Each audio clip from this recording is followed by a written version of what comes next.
Hey, Next Level Leadership, we are back. I'm here to bring some more content and development to the leaders in our community. Real quick, my name is Tanner Petty.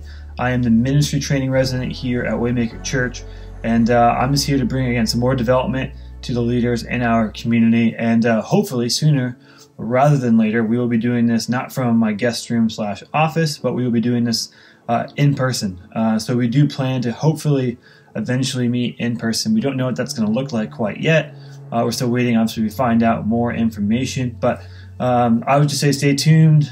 We will probably give some more updates fairly soon. And so if you want those updates and if you want to help you stay tuned with what we're doing, feel free to email me, tanner.petty@Waymaker.Church, and I'll kind of add you to our email list and to kind of our Next Level Leadership community. So I'm just going to teach really quickly today. It's going to be super practical.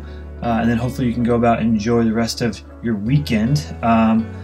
So we are in a new phase kind of this whole pandemic. Brett taught originally about self-leadership, this idea of how to lead yourself, which I think moving into the quarantine season was really important. Make sure we led ourselves so that way we wouldn't just kind of fall away during the season. Last time I talked about, and you can go back and watch both of those on YouTube. Last time I talked about, leaning into the season and not letting the season just kind of go by the wayside, not just holding on, bunkering down until we are beyond it. And finally, now it looks like we're kind of moving into some new phases, into a new season. And by the time you listen to this, there might be more things that are reopening, which is a really good thing. But I do want to address a potential, tension or a potential downfall that might come with that. And that is that we've been in this quarantine season for, almost 3-4 months now. And then there's a temptation to move back into a culture of hurry that exists, kind of in this culture. And so I think if we're not careful, we can move from quarantine to a super fast pace and, in the middle, potentially hurt ourselves, potentially hurt our families, potentially hurt those we lead, because we didn't properly adjust from a slow to then really busy season. So just a quick kind of analogy to kind of help you understand this. I get the chance to work in the fitness community here in town. I coach at a local gym. And so when gyms started opening up again, a conversation we had was, hey, how do we make sure that we don't hurt people when they immediately come back?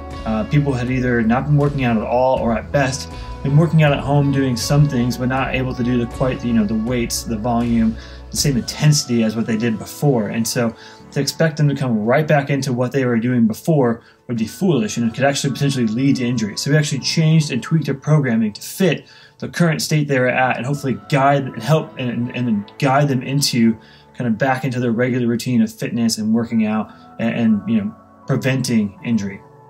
I think in a similar way, in this season, we can go from, hey, quarantine's over, let's jump right back into what we were doing. Even from a play standpoint, I'm gonna go back and do everything that I couldn't do for 3-4 months. And we run the risk of a month into this burning ourselves out. A lot of times we look at our schedules as, what is being asked of me? And we let our schedules dictate how we live our lives versus us dictate our schedules and us control how we can lead and actually adapt to our schedules. And so a lot of us are reactive, and I want to kind of encourage us to be proactive in how we formulate and create our schedules. And so what I want to talk about is this idea of a rule of life. It's a really basic, simple concept, but I think is really impactful for how we structure and live our lives. So real quickly, a rule of life.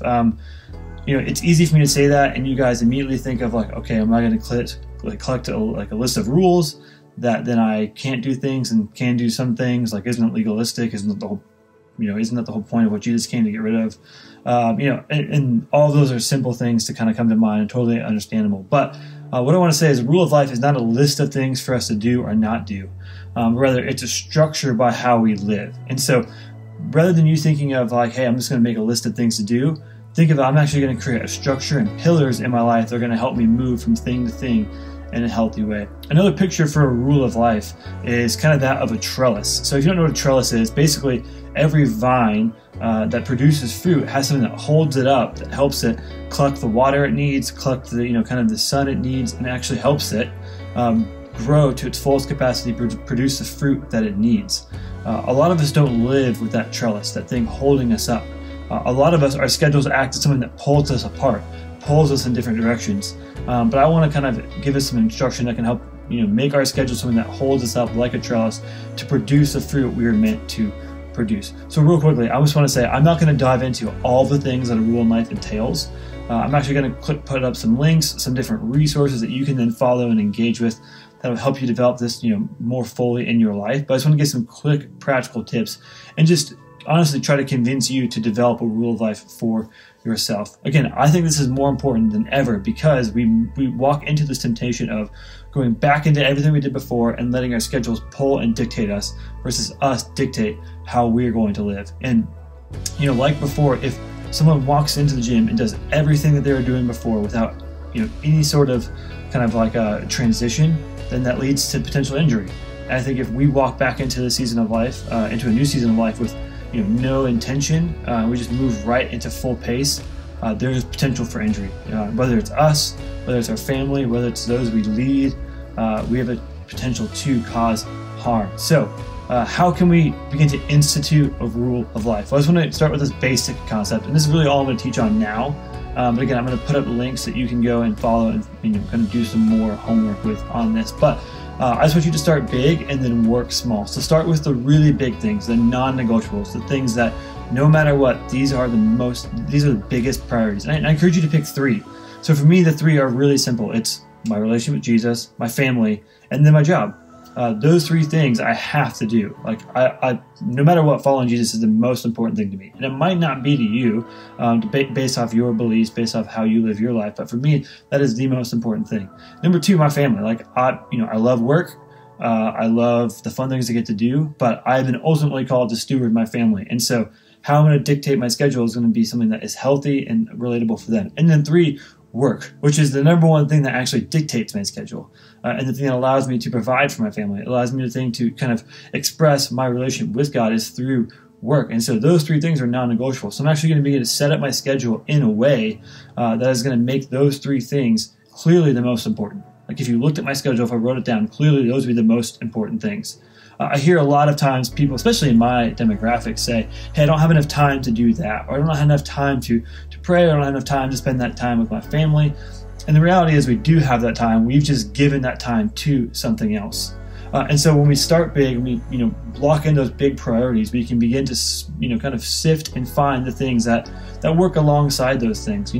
What is something that you enjoy doing? Like for me, fitness and working out, it's a priority.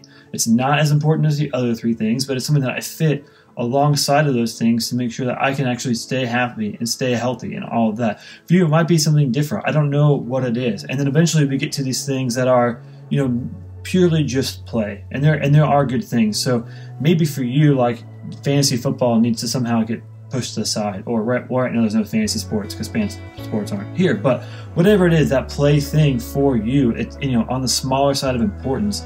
Those things have a place in our life, but what a rule of life allows us to do is fit that in the proper place. First, is it being something that dictates our schedule. It becomes something that we now, I'm choosing to engage with this because I've engaged with everything else that's really important. So what I want to say is start big, work to the small. Figure out your top 3 priorities, schedule those, and then fit everything else around those things. Again, I'm going to throw some more resources out there.